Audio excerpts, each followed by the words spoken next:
Welcome, foodies. Welcome, foodies. We're back again. I am Cam Kadeem. And I'm your co-host, Chef Germ. And this is Sound Bites. We got a friend of ours, Caribreoso. How you doing today, man? Doing great. How you doing? Man, I'm doing good. With this COVID stuff going on, just out here trying to stay safe. Yeah, same here, man. Just staying in the house, cooking it up in the lab, So what you got going on in the lab right now? Well, I got a new sauce that I'm gonna probably put some legs on and try out in the next few weeks. Try to get that pushed out by Q4. It's a honey ginger sauce, so it'll go good to add kind of a different twist to some traditional Thanksgiving meals or Thanksgiving items. And then the rest of my time is just really boosting up my marketing, boosting up, revamping. I'm working on the look of the website, so redoing the website so it looks different. It kind of operates different for the consumers and make it a little more user friendly. Okay. And just keeping up with these orders, man. One of the things that I tried to commit to myself, just as a personal business commitment during this whole pandemic, staying at home quarantine, is trying to get my orders filled as fast as possible. So I know people are at home, they're cooking, they're being adventurous. So I don't want to hold that up. When they order something from me, I want to try to get it shipped out as soon as possible so that they can get it and they can start playing around with it and enjoying it and, tasting the world. Okay. I like that. So yeah, we had you on the Food for Thought episode on our YouTube channel. One of your episodes was personally one of my favorites. And, the Basa Basa Barbados barbecue sauce was life-changing. I like to say that. It really just kind of opened up taste palettes of mine. I really want to just explore and try different combos of seasoning. But I just really want to kind of touch on your background of how you kind of got to where you're at now with seasoning. Okay, so the short version of how I got into doing the seasoning is basically in 2010 when I lived in Seattle, Washington. I owned a catering company and a food truck. And so while I was doing different kind of R&D, testing out different recipes, different dishes, I was using off-the-shelf seasonings, seasoning blends, and when I would, so I was seasoning some rice, and I was using a well-known Creole seasoning, and I put it in, and I tasted it, and I said to myself, I want to boost the flavor, so I put some more seasoning in, and then it was too salty. So at that moment, I knew, okay, I can't really use off-the-shelf products because the salt content was too high. If I want more flavor, I don't necessarily want more salt. And so the beginning of my creation of seasoning started with me just creating sodium-free blends that I was using in the foods that I cooked with my catering company. I focused on Caribbean, Creole, and Southern cuisine. So my first seasonings were sodium-free Caribbean seasoning, a sodium-free Creole seasoning, and then a sodium-free blackening spice. And after I started with those three, then I created my own seasoning salt that I would use in various dishes. And so that kind of sparked it. Once I closed that company down, fast forward, 4 or 6 plus years into the future, I moved to Austin, Texas, and Austin is really big on supporting local small businesses. So I knew it was the perfect city for me to relaunch into the food world. But I had 2 kids and one on the way. And so I was like, there's no way I'm doing a food truck in those grueling hours. So I just said, let me focus on all these recipes that I have for seasonings, for sauces that I used while I was doing the food truck. And so that kind of is how I rebranded myself, used the same basic brand name, but instead of it being catering and culinary services, it was Caribreoso Flavor Boutique, seasoning sauces and marinades. And so that's pretty much how I got into it. I took the recipes from my food truck and catering days and just flipped it and just pretty much focused on providing that to consumers so that they can have restaurant quality products to season their food with at home. I love it.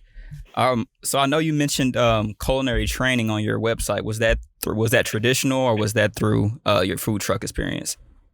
No, actually, in 2008, I attended culinary school, also obviously still in Seattle, but I went to what is now the Le Cordon Bleu in Seattle, Washington. Okay, dope. All right, so when you were there, what were like the standards when it came to like seasoning? Did you like agree with what was going on with the teachings of seasoning? Yes. I mean, the tongue has very basic taste buds, right? It has 5 basic tastes in your taste buds, and then from there, what you learn in culinary school is how to learn how to be a better cook, right? Mm-hmm. So you learn how to cook some basic things, you learn some basic ratios and recipes, but what you really learn is how to go past culinary school and get into various ethnic cuisines and learn how to be a better cook, because everything is going to be built off of some basic techniques, regionally speaking, right? Basic French techniques, basic, Asian techniques. But as it pertains to seasoning food, I mean, most restaurants and most places, they teach you that salt is king. And then we as consumers have a misconception that sodium and salt is a 1-to-1 ratio. So, but that's not true. As you start to learn more about salts from a flavoring standpoint, you can find salts that are very flavorful, that are lower in sodium than table salt or even kosher salt. So then at that point, you can learn how to really use salt as a seasoning agent, as a preservation agent, and you're not bombarding your body with sodium, because these are low sodium salts. So, what's your opinion on like the pink Himalayan salt? Is that, because I haven't really did like research on salts like that before. Right. So the worst salt to use is table salt, iodized salt. That's like highest sodium content of any of the salts that I have researched and or used. I started using iodized salt probably 2008. Yeah. Oh, wow. Around that time. So when I stopped using that, I started using kosher salt. So I was using kosher salt for several years. And then probably within the last, I'll say 4 years, I switched over to pink Himalayan salt. Pink Himalayan salt is a healthier salt than kosher salt. And in my opinion, it's a more potent salt, which basically means it tastes saltier than kosher salt, so you don't use as much. You wouldn't use as much pink Himalayan salt as you would kosher salt to season or to salt a dish, because the pink Himalayan salt has a saltier taste. Within the last 3 years, I'll say that I have migrated away from pink Himalayan salt, and now my favorite salts to use are red Aliyah salt, which is a red Hawaiian salt, and then black Hawaiian salt. They're even more potent than pink Himalayan salt, so you use very little. And then the red salt has this natural sweetness right at like a natural sweet note at the end. So when you eat it, you get the saltiness, but then right at the end, you catch this sweetness on your palate. So I really like the red Hawaiian salt. I usually buy it from like Central Market in their bulk section. I buy that, and I buy the black Hawaiian salt. So those are kind of my personal go-tos. And then I also use red Hawaiian as well as black Hawaiian salt in some of my seasoning blends. Generally, any seasoning blend that I use red Hawaiian or black Hawaiian salt in, it's inherently a low sodium blend, because the salt is so potent. You don't have to put that much in it to get the salt content that you want. But I purposefully make sure that my seasonings are high on flavor, not high on salt. So like my organic adobo seasoning, it's much less salt than the leading brand of adobo seasoning in the market, but the flavor is much higher than what you would get from the off-the-shelf competitor. Who knew there was such a world? This to the world of salt. Oh man, definitely. No, your business is all about providing organic, all natural, bold flavored sauces, seasonings, and marinades. And you also mentioned that you should be able to pronounce what goes in your body, which I thought was really interesting. Are there certain things that we should stay away from when looking at the back of seasoning and certain ingredients that people should stay away from? Yeah, I mean, I would definitely say when you're going to the store and you're purchasing seasoning blends, either seasonings or shelf-stable sauces, if you just pick the bottle up and look on the back of the bottle, if there's anything in it that you can't pronounce, if there's anything in it other than herbs and spices, I would say buyer beware. Okay. Sometimes you'll look on the back of the seasoning bottle and it'll say the herbs and spices in it. Always look at it. It's always going to be in what you would consider to be chronological order, which basically means that it's in order of what's in there the most. So if you pick up a bottle and you look on the back and the first 2 or 3 ingredients is salt, that means that it's mostly salt. Whatever order those items are on that label, that is chronological. The highest ingredient ratio or percentage is first, and then it just goes down from there. When you start to see things that you can't pronounce, sometimes it'll say that it's an anti-caking agent, which basically means that it helps the seasoning keep from clumping up. You also have to be mindful that some anti-caking agents are registered as gluten. So if you have celiac disease, those anti-caking agents could potentially trigger your gluten allergy. So you have to be careful with that. I pretty much just stick to herbs and spices. I use organic herbs and spices because I think it's good for the environment, the way they're harvested and the way they're grown. I mean, it's a personal choice, but I would definitely stay away from any seasoning that has more than like one thing in it that you can't pronounce, because if it has one foreign chemical in it and that's an anti-caking agent, I could probably say you may want to overlook that. But if it has 2 or 3 things in it, it's at that point it's like, what else? Like, what are they putting in here and what's the purpose of it? They put dyes in seasonings. They put coloring agents, gluten agents some seasoning blends have gluten in them as fillers. So they have fillers. So basically the bottle may be 90% full with the herbs and spices, but then 10% of the content may be fillers just to fill up the bottle, as a cost saving initiative. So for me, if I didn't own my own seasonings and I use my products exclusively, what I would say is look at the back of the bottle. If it's one thing in it and it explicitly says that it's an anti-caking agent, you can overlook that. But if it starts to get to 2 or 3 things, or you start to see dyes in there and just other things that are unnecessary, I wouldn't buy it. I would leave it on the shelf. Well, this is super important because when we think of seasonings, or when I think of seasonings, I just grab and go. I need some Cajun seasoning. I just grab it, go. Don't even kind of pay attention to the bottle. But this is interesting. This is something that you can easily do. Is just get some organic seasoning to make sure you're not putting anything harmful in your body. So that's great insight, man. Yeah. I mean, there's too many companies out here, doing it. And doing it what I consider to be the right way to kind of give your money and give your body to companies that are not doing it, at the level that it should be done. I mean, I don't understand why you will put dyes into a seasoning. They're not helping the flavor. It's just changing the color. Some of those things I don't personally understand, so I don't subscribe to them. So yeah, I would definitely say find companies that, that care about you as much as you care about you. Right. I only use my seasonings. I don't buy any store-bought seasonings.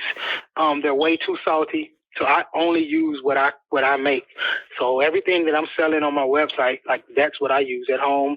That's what I feed my wife. That's what I feed my kids. That's what I feed guests when they come over to eat. Like that's all that I use. And I mean, yeah, it can make a difference in taste and in health. Oh man, definitely. And it's crazy because you can just go your whole life not knowing that something is too salty until you try something else. You know? Exactly. And after, I would say, 3+ solid years of not using any other seasoning blends other than my own seasonings, and then I buy salt if I want to just put salt in something. But after 3+ years of that, whenever I go to the store, or if I ever like taste a seasoning blend, an off-the-shelf blend at someone's house, it's like super salty. I don't taste anything except salt. So, and I'm like, why do you buy it? Why would you buy it? So how do you even eat out then, man? Because I know every time I eat out, it's getting hard now. Like once you really start cooking consistently at home, it's like even something simple. Like I'll try to get something like simple, like Taco Bell, and it's just like disgusting to me now because the flavors, like it used to be good back then, but now I'm like, oh my gosh, I really used to eat this all the time. Ugh, like yeah, I mean, so I mean, just as per your example, I mean, like when you say eat out and then you say Taco Bell, like we all know that there's a whole lot of wiggle room above Taco Bell, right? So I mean, you just have to. You get older, your tastes become more discriminating. Yeah. Your spending habits become more refined. It's like you work hard for your money. You want to spend it at a place where you're going to enjoy it, especially when you know you can get in the kitchen and burn and cook, right? So it's like I hate waiting for food. I hate waiting in long lines. I hate just like waiting in an unreasonable amount of time because I'm like, dude, I could have went home and just cooked. So why am I sitting here in this long line waiting? Like, it's not that good. Like, no food to me is that good where I'm going to wait in a long line or any of that. So, I mean, as you get older, you just spend some money at better places. And it doesn't mean that they're more expensive. It just means that you spend your money with people who care about preparing good food the way you care about eating good food. So I have a lot of mom and pop places that I shop at. I mean, I restaurants and, quick service places that I go to, when I just don't care about what I'm, eating, or I'm just like, I just need to grab something in the next 10 minutes and there's a McDonald's or there's a Taco Bell, then I just grab it. But when it's like, okay, I really want to eat something and enjoy it, I rarely go to any big box food chain. I'll always go to a local restaurant. When you go to local restaurants, whatever level, whether it's quick service or it's a sit down, 5-star experience, the people in the kitchen, they're making their own seasonings. So no chef, no cook who's making seasonings is going to go out and buy anti-caking agents or glutens. Like they're just getting herbs and spices and they're grinding them up and blending them or whatever, right? So you can pretty much bet you're not going to have a whole bunch of extra and excess chemicals agents in the seasonings that they use because they're making their own stuff. So you're just finding the right places. From food trucks all the way up to 5-star restaurants, there's plenty of people that are literally just going to their restaurant supply store or to Cisco and they're ordering herbs and spices and then they blend them up and they make their own in-house seasoning and that's what they use. And none of those people are buying dyes or anti-caking agents or fillers. Like they're not doing any of that because that doesn't even make sense. Sure, don't make sense. We got to be more mindful about what we put in our body from all levels. Especially now, like viruses rarely disappear unless you can vaccinate at a wide scale. So at this point, it's important for us to always remember that what we're putting in our body, like it has to have some health integrity.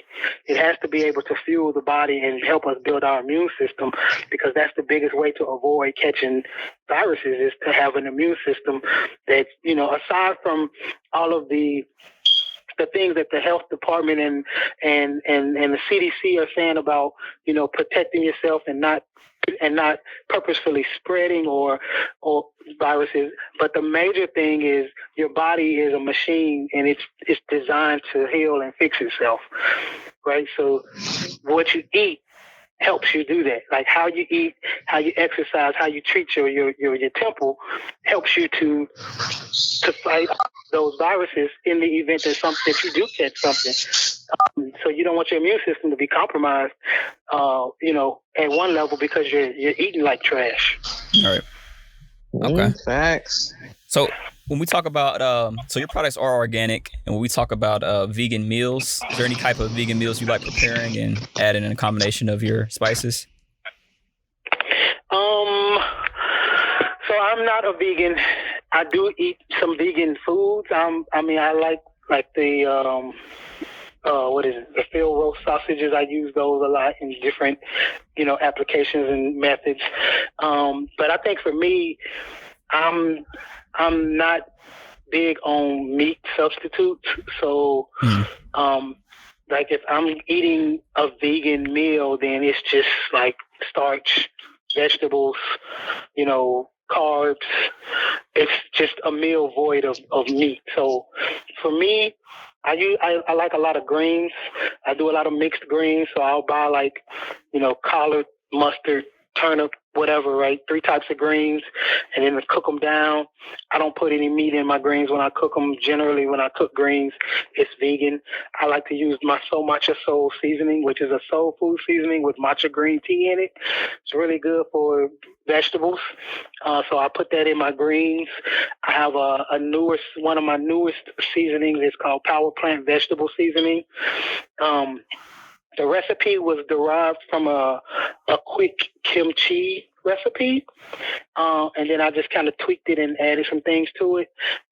So for that, I would say I use that pretty much as like an all-purpose vegetable seasoning. It's great on potatoes if you want to just like sprinkle it on some potatoes and roast them. It's great on any type of, saute that you're doing with veggies. I like to sprinkle it on, I cut the veggies up, root vegetables up, large skewer, put a little grapeseed oil on it, sprinkle that on, and pop them on the grill. So I eat a lot of mushrooms. I eat a lot of greens. We eat a lot of broccoli around here, cabbage, carrots. So I would say the So Matcha Soul is one that I use a lot on veggies. The Power Plant Vegetable Seasoning is another one that I use a lot on veggies. One of the basic go-tos for me are avocados and the smoked sea salt seasoning. You could literally just cut an avocado open and just sprinkle some of the smoked sea salt seasoning in it and just eat the avocado straight, like with nothing else. And it's really, really good. It's really good in avocados. So those are the 3 that I would say whenever I cook veggies, I'm probably using one of those 3. Okay, that's good insight, because usually when I eat, the vegan dishes that I've had always kind of I didn't like the flavor of it. So I was kind of, just a thought of having some organic spices and seasonings probably really helped that. Yeah, I mean, a lot of times it's a journey. Even if you keep up with, Tabitha Brown, she's had I would say, a very transparent and awesome journey into veganism. So like she makes stuff and sometimes it don't really turn out that well. But now, that was years ago when she first started. But now, when she makes stuff, she don't measure anything and she just kind of cook from the spirit. But it all seems to kind of turn out really well these days. But I mean, it's a journey, man. It's just you just got to try stuff. I started with like ethnic cuisines, like Asian foods, Jamaican foods. They have a lot of vegan menus, and so I just started with them. Curry, like Indian cuisine, a lot of the curries you can get all of that stuff with, like the vegan version without the chicken or the lamb. So I kind of start there. And then as you find what you like, then you start going home cooking it and recreating it and messing around with it, and then just kind of go from there. But that's kind of how I'm not a vegan or a vegetarian. Mm-hmm. I just eat everything. But on the days when I don't want to eat meat or I want to do like meat on the side, then I'm just big on just cooking the veggies, not overcooking them, and just letting them shine and taste like what they're supposed to taste like. Okay. And I also, on your website, you actually have a social mission to donate each month 10% of sales to one of these foundations: American Heart Association, St. Jude's Children's Hospital, and also shout out to Kill Colon Cancer Foundation out there in Austin. That's a real good foundation. So those were examples. That's not an exhaustive list. Okay. Those were just examples when I created the website of companies that I had donated to or were intending to donate to at the time that I created that page of the website. So there are other organizations. Some of them have been organizations that have come on my radar as a result of different customers brought them to my attention. So they will ask me, hey, have you ever heard of this organization, or have you thought about donating to this organization? There's one organization most recently that I donated to. I can't remember the name of it, but one of my customers sent me an email, and she was talking about the seasonings that she bought, and then she mentioned that she was the founder of this organization that works with troops to give them like care packages and different gift packages while they're stationed overseas. So I checked out the website, kind of read through the mission and everything, and I made a donation, to that organization after I read through everything.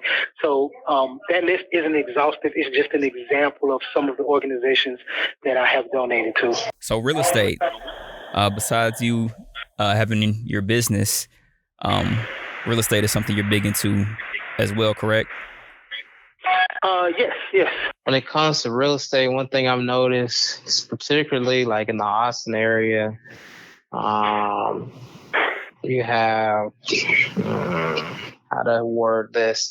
Families that may live around or below the poverty lines, and sometimes a lot of people speak about are food deserts, which is where they don't have access to grocery stores, where they can get those quote-unquote food and maybe even seasonings that are good for the body. All they might have is a corner store or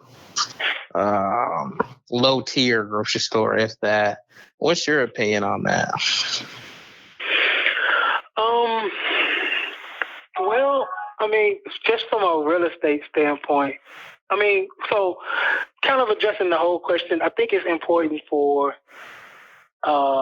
everyone of all age groups and demographics to become very involved in what's happening in their local political infrastructure.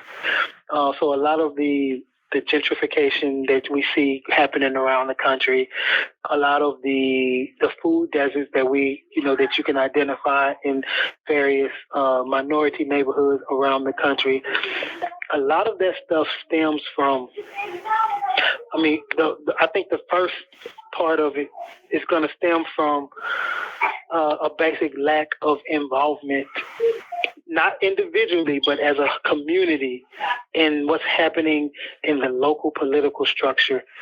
Not just who you elect, but also holding those people that you elect accountable.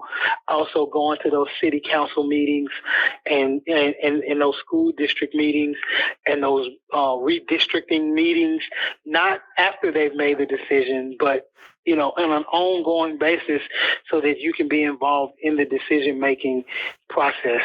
So attending those meetings, being up to speed on what's going on, knowing decisions that are on the docket before those decisions are being made, showing up when they offer opportunities for the community to speak up and speak out, as decisions are being made, sitting in some of those volunteer positions so that you can be a change agent and proactive in the change. Like all of those things are of the utmost importance. What happens at the local level affects our lives financially, educationally, even at the criminal justice system. All of that stuff locally is much, much more impactful and much more relevant than what's happening, than a lot of things that are happening at the federal level. So I would say, for real estate specifically, people talk about gentrification and, not being able to afford to live in certain parts of town. When you start talking about food deserts and how they're zoning for the creation of new, restaurant enterprises and those things, when you start talking about the property taxes and how it's being used, in the educational system and how it's being used within the community to help build that community, and all of that stuff happens at those city meetings. All of those things happen at those city meetings. So it's important to go and be a part of that process, and stop playing politics, but actually be a part of the political system. It doesn't just happen every 2 years or every 4 years. It happens every day, right? So Right. you got to be a part of it. I mean, until a community can say that that community as a whole has been very active day in and day out, trumpeting the cause of that community, making sure that the people who are elected to represent that community are staying in lockstep with what the community needs and wants. It's hard to complain. It's hard to complain. It's hard to really be upset if the community hasn't done what it's supposed to do in terms of just basic involvement, right? And making sure their voice is heard at a very basic level. So that's kind of my probably unpopular opinion, is let's do that. Like if we do that and stop focusing on other things, because we can focus on those other things in the midst of doing that. But if we're not doing that and only focusing on other things, then you're not really going to move the needle. Like if you're not, you can't show up after decisions have been made. Like it just doesn't really work that way. Yeah, all starts at the local level, right? Yeah, and I mean, think about it. If you are voting for someone at the local level, or if you yourself see a need and you start volunteering on one of the volunteer at-large positions in some of these, city council meetings or local, council meetings, and then you get bit with the political bug and you say, you know what? I did this volunteering for a year. Now I want to kind of step it up. I want to do some other things at a higher capacity. And then you're going to keep growing, but you're continuing to be in front of the community. And so then you run for an elected office and you win that. Like if you start your career and you start like that and then you grow and then eventually you decide, hey, you know what? I'm at the right age and I have done enough stuff in the city and state level. Now I want to move up to the federal level. Like that's how that creation of candidates from the lowest level and moving them up through the system and supporting them up through the system is what we need as a community. It's hard to me, it's difficult to try to get on somebody's train when they're running for president and you're like, I don't know anything about you. I've never seen you before, especially if they're coming like from your state, right? And it's like, who is this person? They're running for president or now they're running for, a high seat office, but they haven't really put in any work at the grassroots level. They haven't even put in any work at the city level. So to me, it's more difficult to really trust and understand where that person's motivations are coming from and trust that they're going to represent your community at the federal level if they haven't grown up through the ranks. So that's just kind of my 2 cents. Makes sense. Yeah. Okay. So how many properties do you own currently? So most of what I do in terms of real estate investing, like I don't purchase to hold. Everything that I would buy or that I buy is just like buy it, fix it up, flip it, get rid of it. I'm not adding any properties to my portfolio for long-term gain. Now, with that being said, so I just recently purchased a new home, and the home that we're in now, we're not, we're going to keep that in our portfolio. We're not going to sell it. But from an investing standpoint, I generally want to get in and get out and move on to the next project. Now, with us upgrading, from one home to another, we'll keep the previous home in our portfolio, and so that'll be one property that I'm keeping in my portfolio. And then anything else I do, just strictly from an investment standpoint, it's always like, what's the exit strategy? Before I buy it, I need to know how I'm going to get out of it. Okay. So, as far as me and Jeremy, we have a mentor of ours who's really urging us to investing, actually get our first property. What was your process like for your first property that you ever got? My process was pretty much twofold. It was surround myself with other real estate investors, because they like go to a lot of networking events. If you have a local or a real estate investing club or clubs in your area, join them. Find a mentor in those, in that arena, but surround yourself with other investors of varying experience levels. So kind of building a power team of people who you can go to, because your first deals might not come from sifting through MLS or talking to a real estate agent. It might come from a real estate investor who needs a partner on a deal, right? And so if you're in the room when they're talking about deals and you're like, hey, I want to get in on that. Generally speaking, in real estate and in business in general, you either have time or money. When you get to a certain level of maturity, you have both. But generally, starting out, in any new venture or any new business opportunity, you can bring to the table one of two things. You can either bring the resource of time or you can bring the resource of money. And so when you're looking at real estate investing and you're in a room with a bunch of other investors, some new, some seasoned, it's important to know what you bring to the table, because some seasoned investors, they may just be looking for people to partner with them. So if you've got money, say, hey, look, I got money. I'm looking for good deals. But if you don't have money, you can say, hey, I got time.